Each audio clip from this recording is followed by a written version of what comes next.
আসল নয়, বিশ্বকাপে খেলেছিল নকল মেসি। বিশ্বকাপ জিততে নকল মেসির সাহায্য নিয়েছিল আর্জেন্টিনা। মাঠে গোল করা থেকে শুরু করে উদযাপন সবটাই করেছে নকল মেসি। এবার এমনই অভিযোগ আনলেন উরুগুয়ের এক এলিয়েন গবেষক। শুধু মেসি নয়, তাদের সন্দেহের তীর ডি মারিয়ার দিকেও। বিশ্বকাপ জিততে নাকি একাধিক ক্লোন করা খেলোয়াড়ের আশ্রয় নিয়েছে আর্জেন্টিনা।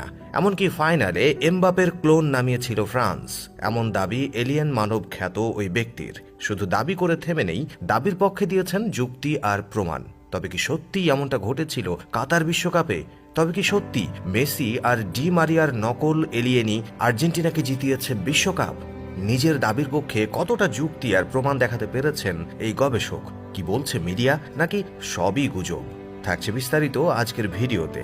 মূলত সর্বশেষ 2022 বিশ্বকাপটা স্বপ্নের মতোই ছিল লিওনেল মেসি আর তার শত কোটি ভক্ত অনুরাগীদের জন্য।